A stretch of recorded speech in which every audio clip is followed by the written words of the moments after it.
to have my sister wake me because a friend of mine had been in a really bad car accident and it was on the news. And so she came in and woke me and said that he was in a horrible car accident, that it was on the news. And as I went into the living room and just saw the information going by, and we didn't know if he was alive or dead, I started to go back into a full trauma experience, and all the PTSD came flooding back from many, many years ago.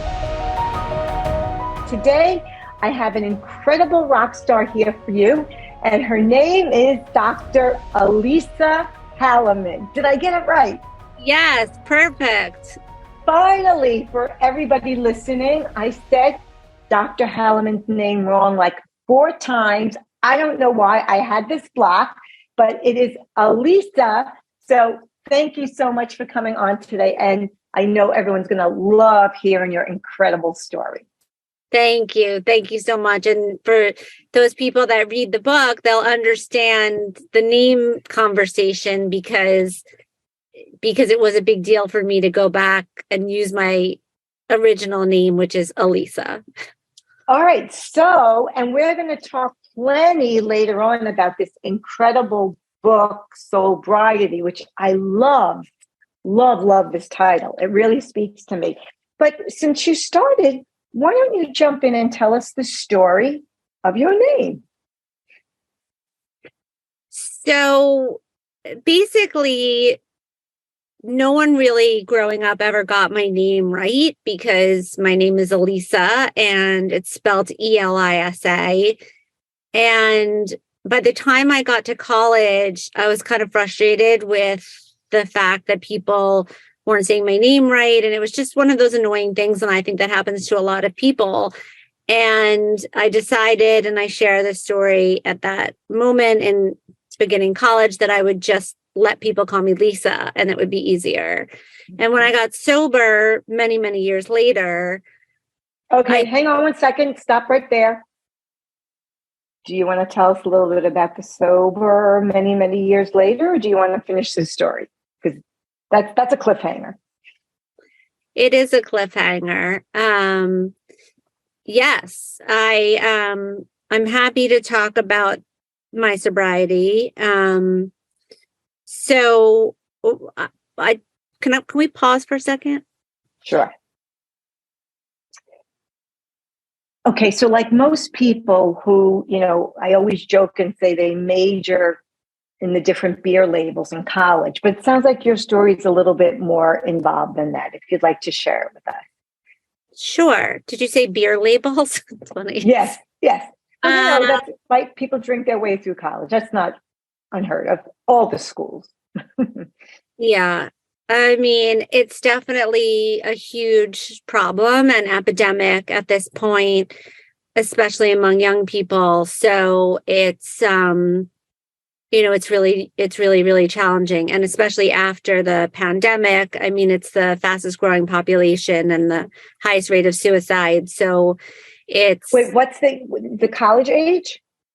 Yeah, adolescents, young adults. So it's really become, just something very, very serious and something that we all need to, take very seriously. I think for me, I probably drank alcoholically from the first time I drank. I was 17. I hated the taste, but I loved how it made me feel. I was going through the loss, losing my grandmother, who was like my second mother. So, excuse me, 17, senior in high school, freshman in college, senior in high school? Okay. Mm-hmm. And I was away for the summer and just had a lot of anxiety about moving and going to college and leaving my boyfriend and my grandmother, as I just said. And I think from the minute I had my first drink, I just felt that instant relief. And it just gave me that confidence, and it gave gave you that confidence, did you say? Confidence. Confidence. How did the alcohol feel and give you confidence? Tell a little more about that. So you lose your inhibition essentially when Mm. you're drinking or taking Yeah. drugs tends to take away our inhibitions. So you just feel a little bit more like you can be yourself and you're more comfortable in your own skin Hmm. and you are less less apt to feel vulnerable in different situations. And I write about you feel, you instantly feel prettier or funnier or smarter, and it just has a way of being the solution to a lot of the pain and suffering that we have instead of it being the problem at the Hmm. beginning.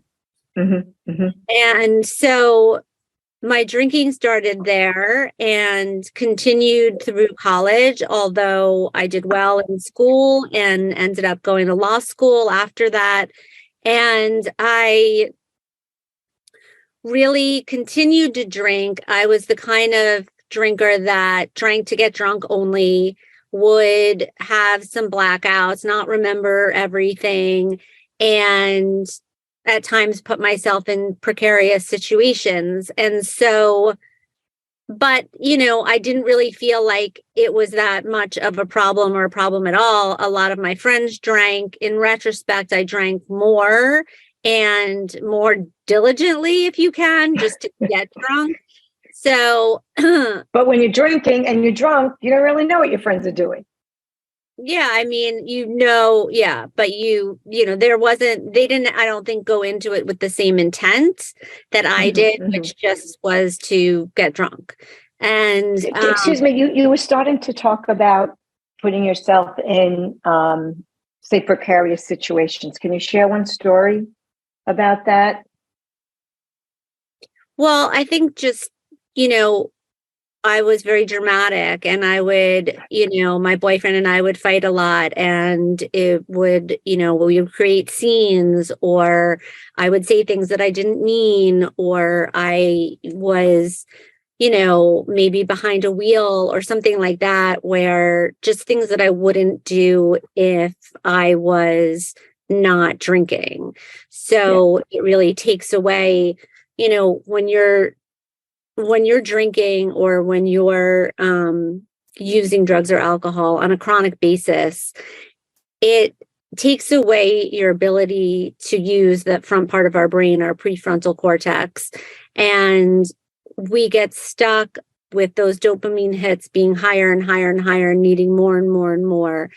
And we get stuck in that back part of our brain, our survival part of our brain, that's telling us that we need to continue drinking or using no matter what. Like we need that, like we need air, food, and water.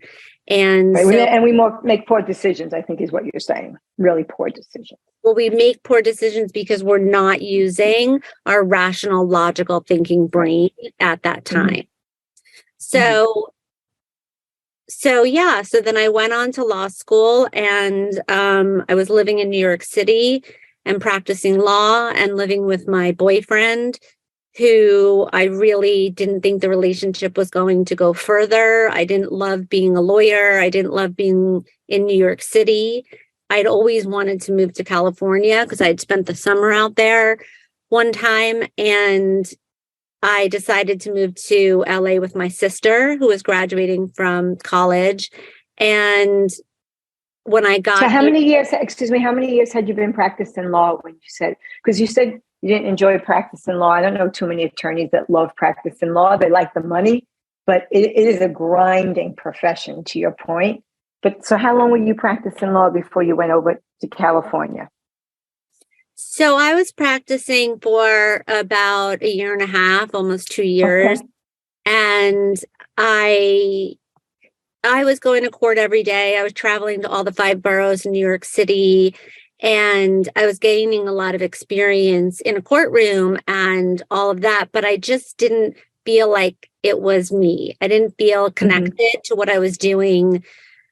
And I am so happy that I went to law school and my degree has served me many, many years to come. But at the time, I just didn't see myself practicing law in that way. I'd wanted to get a Hmm. job as the as I was up for a job. It was between me and another friend of mine for assistant district attorney in New York City, and she got the job and I didn't.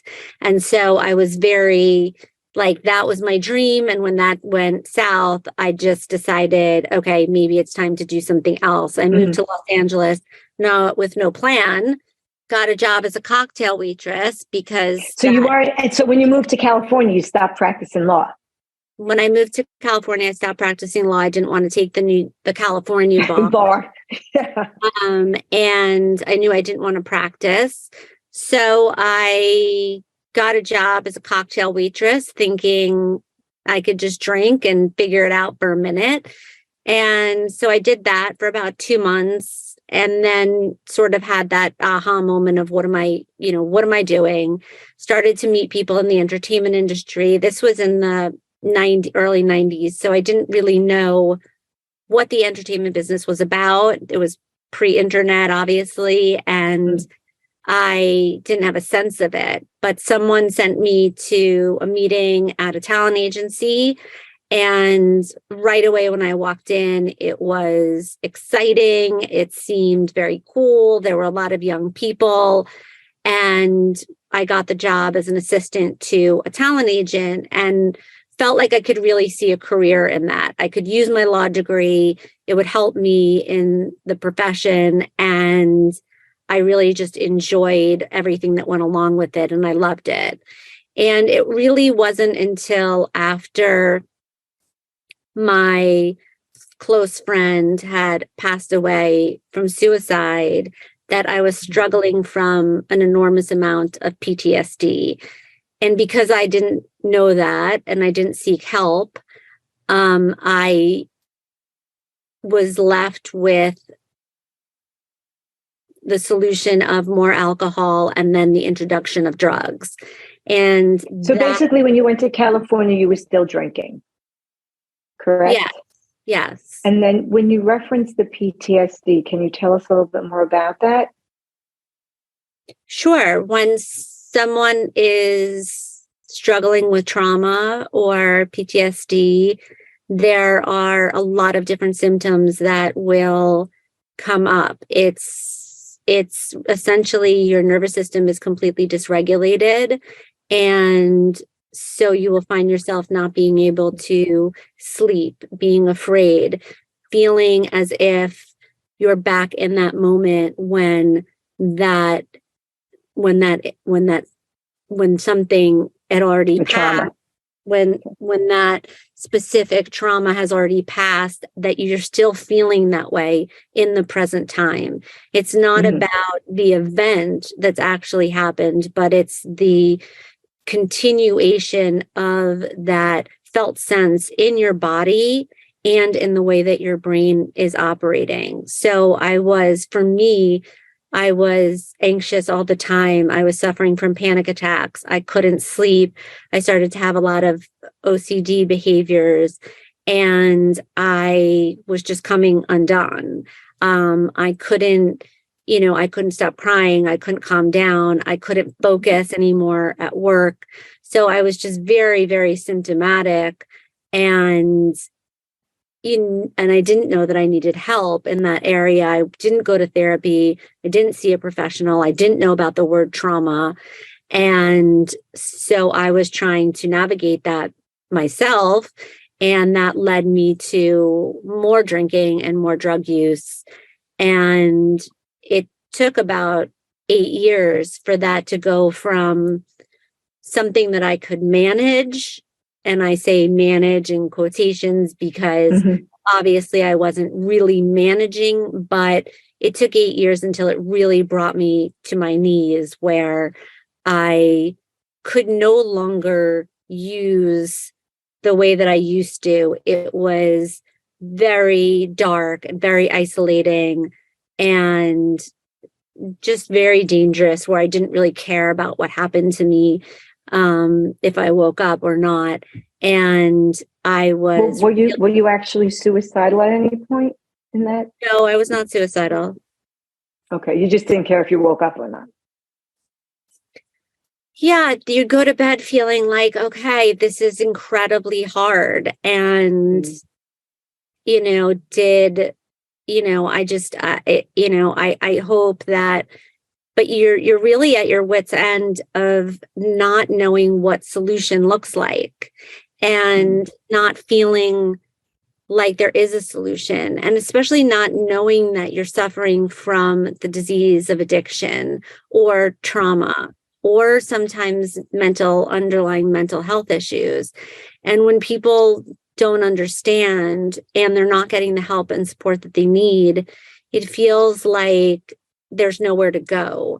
And it's an incredibly lonely, painful suffering that we endure until we get the right help. And I think that's why it's so important to create more and more awareness around what it actually does look like, so that people feel they're not alone, which is why I essentially wrote the book, so that I could be really vulnerable, tell my story, also tell the stories of clients, and really open it up to some conversation. Yeah, and I agree with you. And I feel it seems like we're having more open, honest discussions about addiction, about anxiety, about depression. And yet there's still very much this sense of, don't talk about mental health, but we can talk about mental health, but not really, right? And even if you just look at the funding or how insurance covers treatment, it sort of kind of doesn't seem to be quite generous, is my take. And that's been my experience talking to people really all over the world, not just in the States.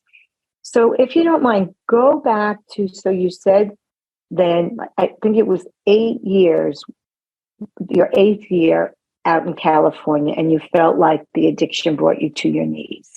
Take us from there.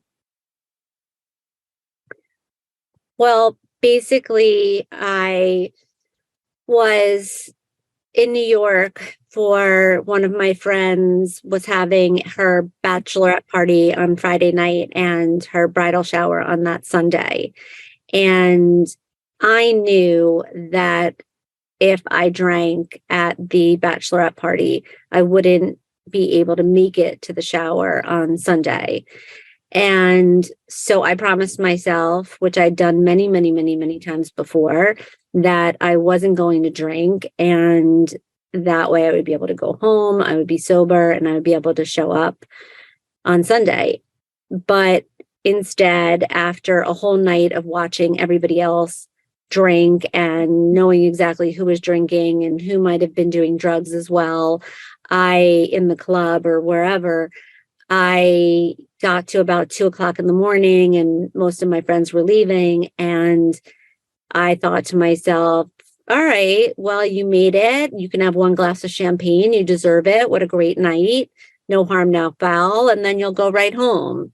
And like every time before, that one glass led to me being up for the next 2 days and crawling into my sister's apartment on Sunday morning and passing out in my nephew's playroom to have my sister wake me because a friend of mine had been in a really bad car accident and it was on the news. And so she came in and woke me and said that he was in a horrible car accident, that it was on the news. And as I went into the living room and just saw the information going by, and we didn't know if he was alive or dead, I started to go back into a full trauma experience, and all the PTSD came flooding back from many, many years ago. And I was in such a state of dissociation, and I just heard this voice saying, if he dies, you will become a horrible drug addict and you will die as well, because there's no way I could go through this again. I just was ill prepared to handle something like this at this point in my life. But then I turned and saw my 6-month-old nephew sitting on the floor next to me. And he was very calm and had these very wise eyes. And we just made eye contact in my hysteria. And I heard another voice that I hadn't wasn't familiar with. And that was him saying, no, you have to get, that was a voice from inside of me saying, no, you're not allowed to die. You are only allowed to get better and show up for him. And it was him being your friend in the car accident? no, him being my nephew. Your nephew. You're sick. You said 6 months, right? 6 months old? Yeah. So my nephew was sitting next to me and I was in hysteria, and I looked over and we made eye contact, and he had a very calming way about him. And initially I heard what I call my addiction persona voice speak to me. And then very soon after that, I heard this other internal voice tell me, no, you got to get it together. That was my more authentic soul self. And that is when I reached out and asked for help and called my therapist and said, what should I do? Should I go to a meeting? At this point, I knew that there were meetings for alcoholics. I didn't really know that that's what was wrong with me. I didn't really know what else to do, but that's what I asked him if I should go and do. And what did he tell you? He told me to go and to ask, did I have somebody that I knew that was going to them? And I said, I did. I knew one woman, and he said, ask her to take you before you see me next week. That was great advice. So I'm curious, did you make it to your friend's wedding? I did make it to her wedding, but she didn't get married till many months later.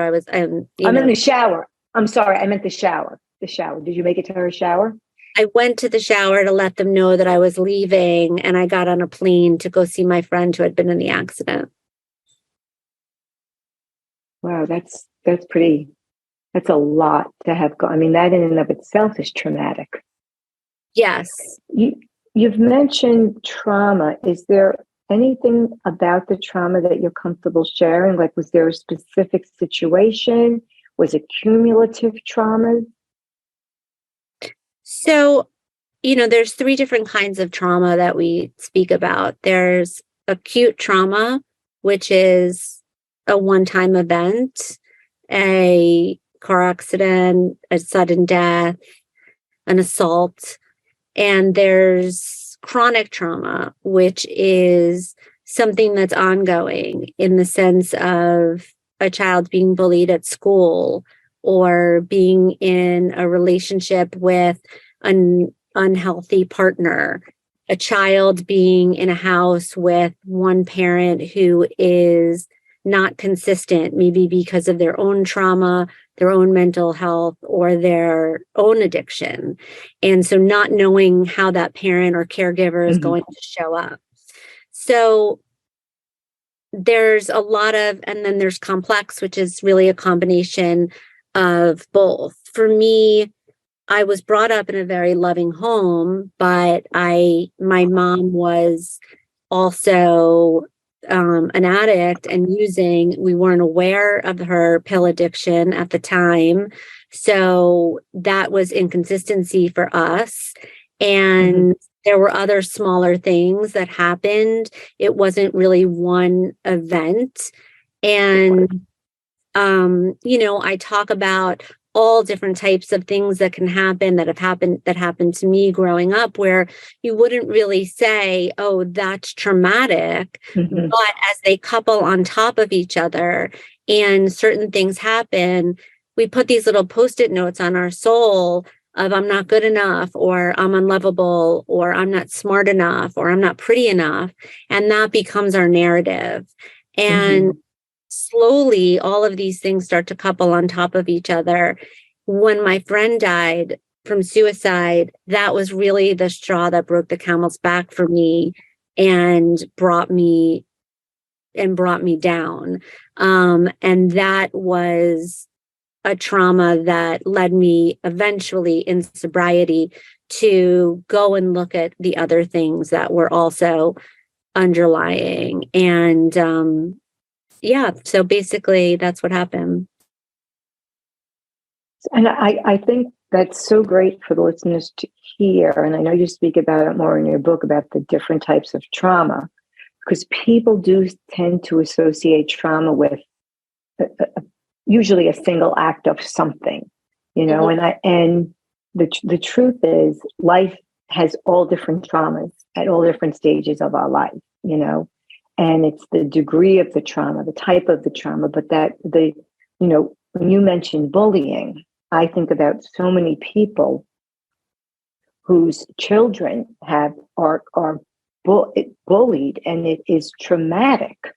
It truly is traumatic, and there's not really anything in place to support these children. And it's a whole complex, really societal issue, I think. And it concerns me because I feel like it is contributing to maybe I don't know why this term just came to me, but like an arrested development of a generation or two, where people can't take responsibility because they've been so traumatized that their growth has stopped at the moment of that. You think about the school bus, getting on the school bus and being bullied. I can't imagine there's anybody listening to this podcast now that either personally or on some level relate to that, because they either know someone in their family, themselves, or someone in their community whose child has experienced that. And it is a concern. Well, it's not that most people are. A lot of people have suffered, have been in an experience that, or an event, or an ongoing event that would be considered traumatic.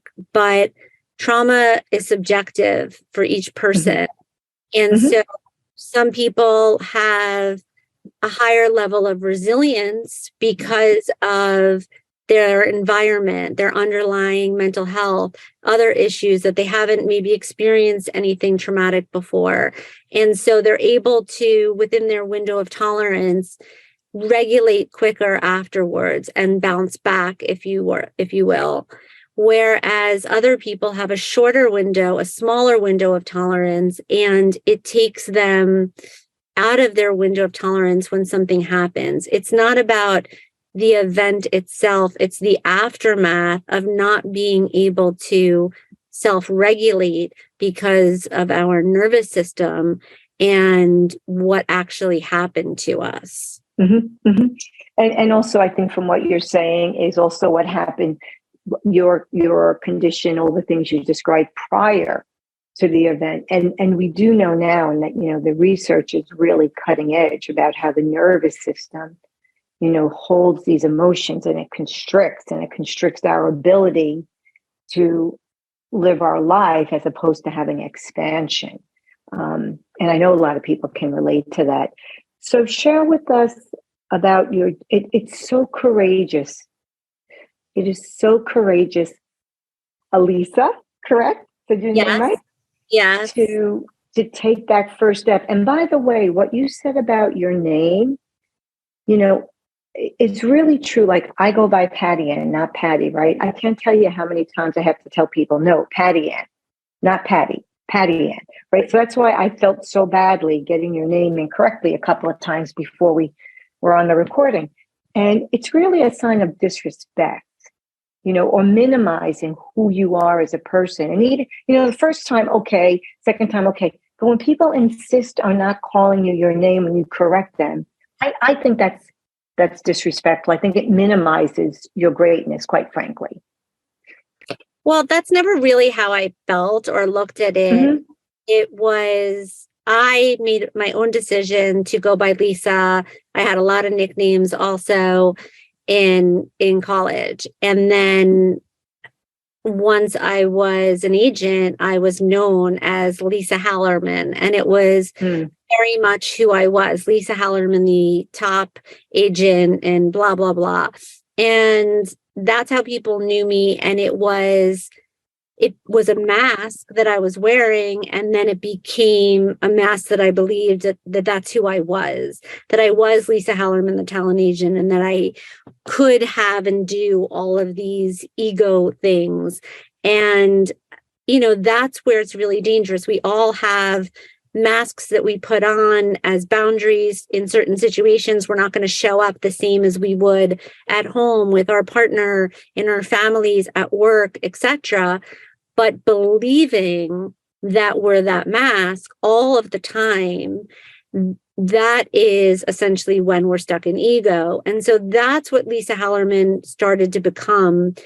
And when I got sober and I wanted to go back to Elisa because I felt like I wanted to distance myself from that persona that I created. The mask. But become more of myself. And Authentic. Yeah. initially, my company said, no, it's kind of confusing. Like everybody already knows you as Lisa Hallerman. And that was kind of the end of the conversation. And I thought to myself, if I ever leave the business, I'm definitely going back to Elisa. So the day that I decided to, retire, so to speak, from the entertainment business, there was, I immediately started to say that, I was going to change my name back. And a journalist had called to write an article about me leaving and going into the field of addiction medicine. And she got on the phone, and the first thing she said is, what the F is your name? Is it Lisa or Elisa? And I laughed and I told her the story. And she said, okay, well, from now on, you're Elisa Hallerman. I'm writing it in print, and that's the end of the story. And then, of course, as I got my doctorate, I started, I've always now introduced myself as Dr. Elisa Hallerman, but all my friends and everyone I grew up with or that knows me prior, and certainly all my friends in the entertainment business, are all grandfathered in to continue to call me Lisa. Because it's not like I changed my name to like Rainbow or something, I just, if there's anything wrong with that. But it was just all I wanted to do is go back to my original name. So it's across the board. And everyone in grad school called me Ellie for some reason. And so I'll pretty much answer to anything at this point. But when people say, what do you prefer? I'll say Elisa. But I think your name, of course. Well, I do. Honestly, I have to call BS out on what the talent agency told you.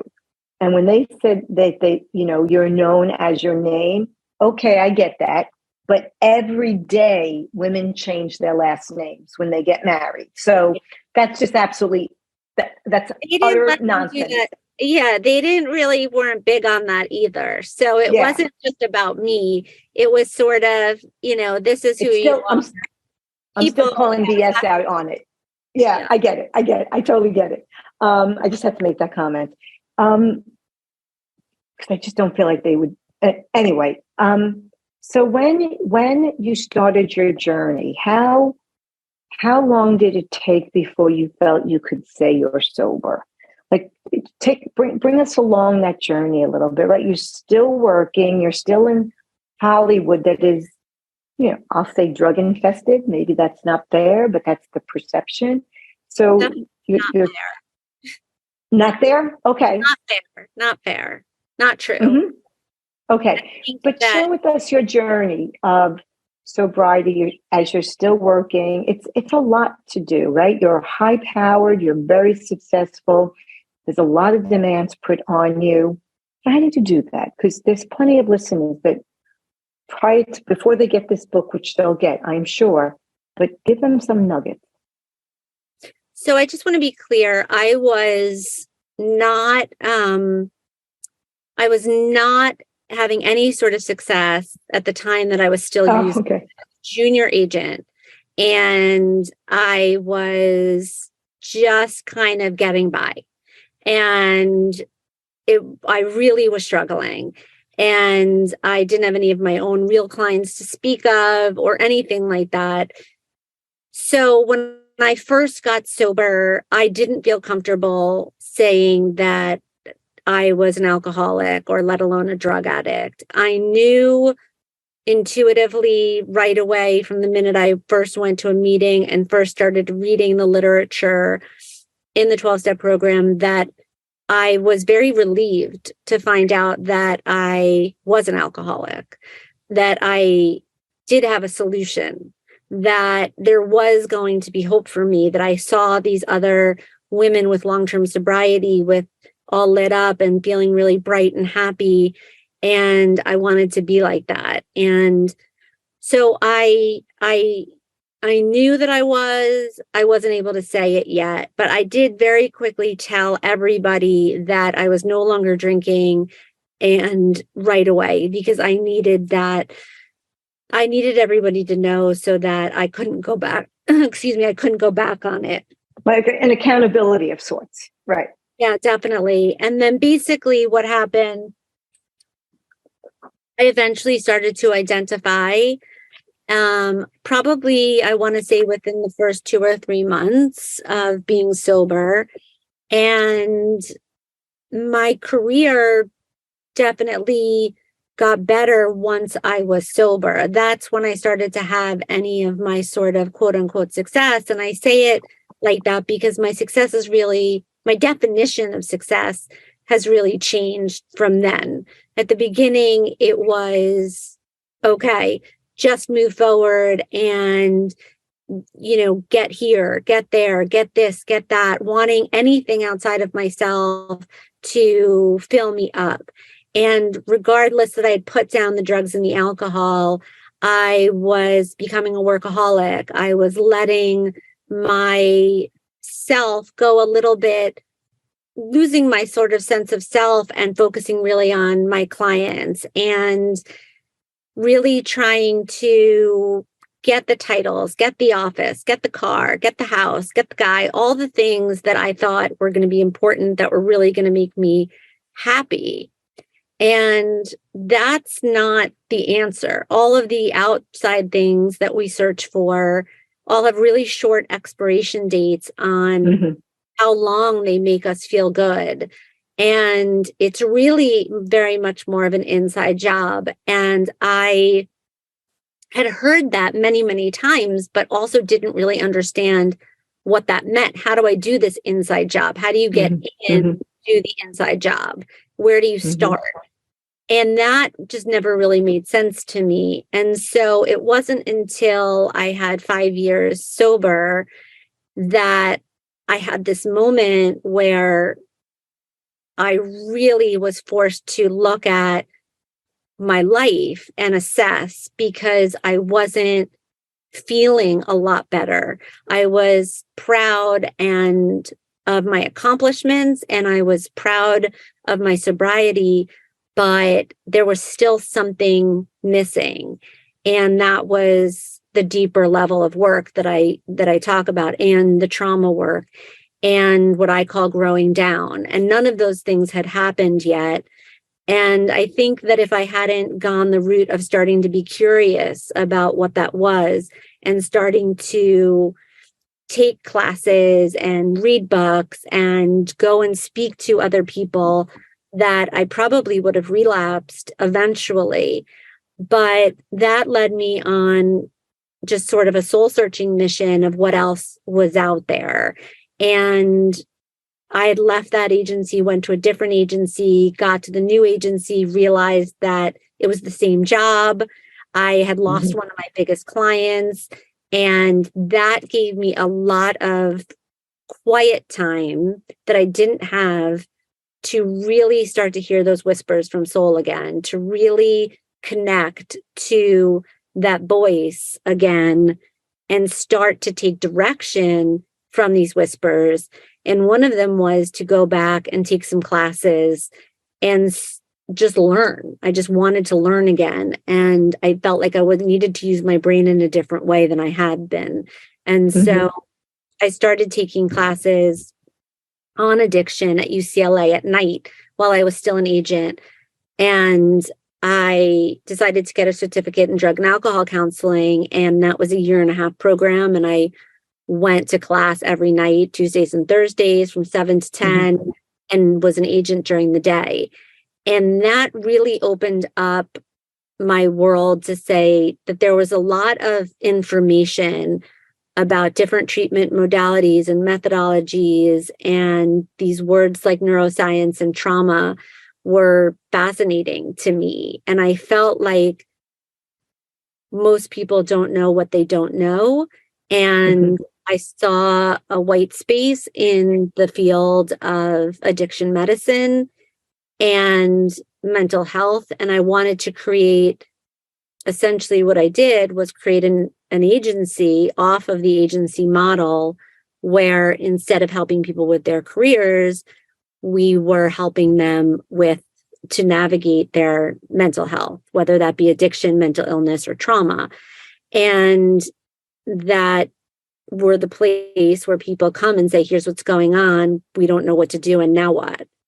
And then we work really hard to do full assessments, educate our clients on what is out there so they're empowered to make decisions that are thought out, rather than coming from a place of insecurity and fear and desperation, as most people end up doing in those crisis situations.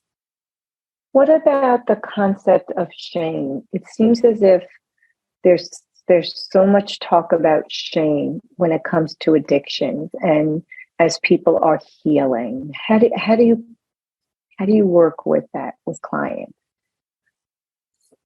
Well, shame is is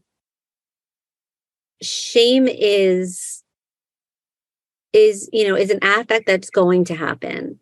It is something that we will experience. It is meant to make us be wary of what we're doing in real time so as not to do it. So it's a very learned behavior, and everyone is going to experience it. This sort of toxic shame that people have with addiction, but really what it is a cousin of trauma, is something that is, it's just, you can't put your finger on it. You can't see it. You don't know when it's going to come. You don't know when someone's going to experience. And it's crippling without doing your trauma work and naming it and understanding where it's coming from and doing this deeper work that essentially is the premise of sobriety, and making what is unknown known and going into our unconscious and really figuring out what lies beneath the surface. And instead of treating addiction and other things as symptoms, because that's all they are, they're symptoms that something else is going on, and really getting to the core issues, that really helps to sort of lighten the load for those people that are struggling with shame, specifically from addiction, because when they realize that this was their medicine, this was their solution, and it only started to become their poison later, and that they were really doing everything they knew in order to feel better because they didn't know what those core issues were. And that's why I think that relapse is so tricky, because most people that don't look at relapse as a moment of a piece of the puzzle still missing, which shining a light and saying, hey, we haven't gotten to the core issue yet. This person is not broken. They don't need to be fixed. This isn't a moral issue. They are still suffering, and it's our job to find out why. Well, I mean, to your point, blaming somebody for an addiction is like blaming somebody for getting cancer. I mean, it just doesn't make any sense. So share with us when you realized you found this white space, right? And you began the RMA journey. Were you done with your like, it sounds like you started the educational process not with the goal of getting a doctorate. So as you were learning more and more and really, embracing it, and it's, my guess is it was also helping you heal, right? The knowledge is power type of thing. Although of course you have to get to the underlying issues. How did you handle the resistance probably that came with this white space? Because really nobody likes the new kid on the block. You've been doing it this way all along. Yeah, I didn't find much resistance. Mm-hmm. When I was ready to leave the entertainment business, I opened a sober living with 9 beds for young male adults. And Young that male? male, yes. Why male and not female? I'm just curious. 2 reasons. One, two of my very dear friends had 2 female houses that they were Okay. being very supportive and helping me. And two was most of my clients throughout being an agent were males. Mm-hmm. So that made sense to me. So Mm-hmm. Mm-hmm. that's what I did. And immediately upon opening the house, we got full really quickly. And I found myself managing the clients like they were my movie star clients in the sense of, is this right? Are we seeing the right therapist? Is this the right outpatient? Wait, we need to have this conversation with your dad. Oh, you don't shouldn't be speaking to your mom right now. We need to create and just Mm-hmm. really managing their lives and really started to recognize that that was my that was my strength. That was me really taking my skills as a businesswoman, as an agent, as an attorney, and maybe I should be doing that instead of just having the house, which I didn't love Mm-hmm. having a brick and mortar sort of place that I had to be at all the time. Mm-hmm. So Mm-hmm. after 2 years of having the house, I decided I would continue the consulting aspect of it, but close the house. And if I was going to continue the consulting, then I had to know a lot more than I did.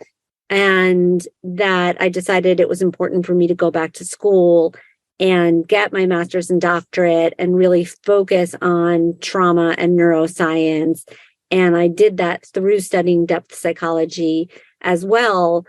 And then went on to get many certifications in both areas and integrative medicine and so on, because I wanted to know as much about everything so that I had the information to teach to my clients. I didn't need to be able to do everything, or I didn't want to practice everything. I didn't want to be a therapist, and I didn't want to just be sort of a, uh, doing one specific modality only. I wanted an education across the board, and I continue to do that all the time. I'm constantly learning new things.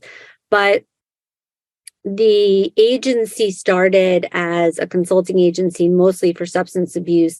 And when I saw what a need there was for that across the board, is when we started doing it really also for pure mental health and underlying mental illness, whether that was anything from bipolar to schizophrenia to psychosis, suicidal ideation, and really, really being able to help anyone that was suffering from any sort of mental health crisis, and build out the agency from there with different departments that would really alleviate stress for our clients and their families, whether that was a whole educational department for all our young people that were going back to school, whether that was moving or putting their stuff in storage, or finding the right legal team, or me consulting with the legal team, working to get alternative sentencing, lots of different departments that we do have.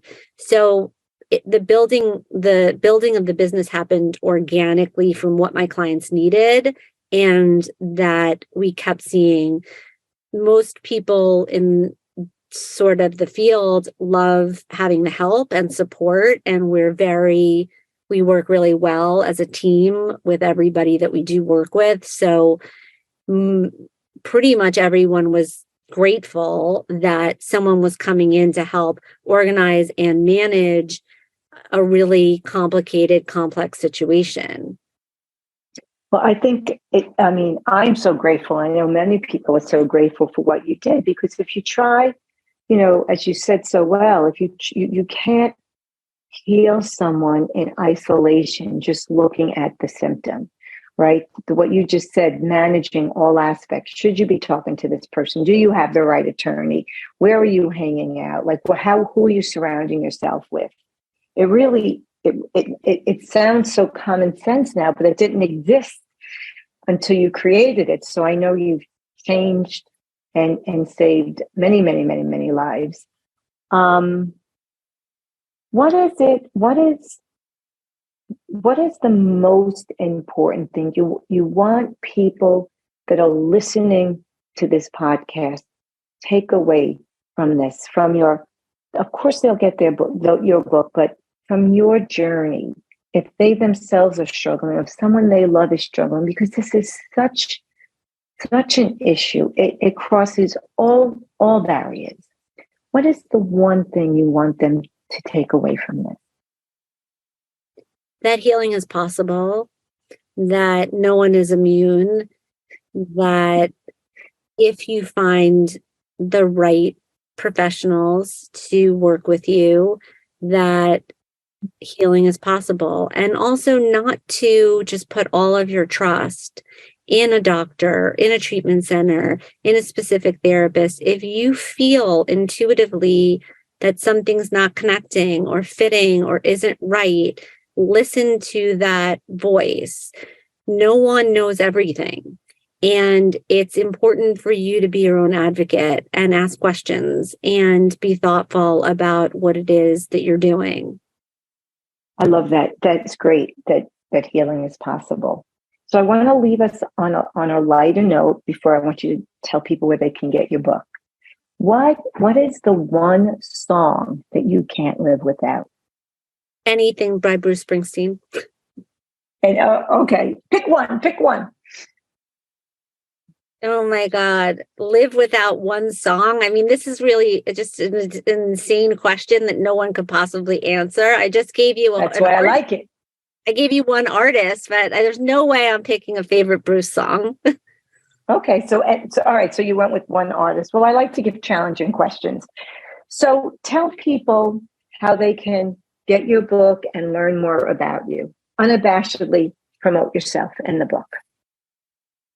Well, the book can be bought anywhere books are sold. So online, obviously, Amazon, Target, Walmart, any of those places, and obviously in your local mom and pop bookshop, which we always want to support. And pretty much anywhere books are sold. You can find out more information about Recovery Management Agency on my website, which is drhallerman.com, and that's drhallerman.com, or follow me on Instagram at Dr. Elisa Hallerman. All right. Well, thank you so much. I really love this relatively new model of work. I really think it's creating a paradigm shift in the way we treat and view addiction, and I think it's long overdue and well needed. So I truly thank you for that, because the world cannot have enough of you. So thank you. You're very sweet. I really appreciate it.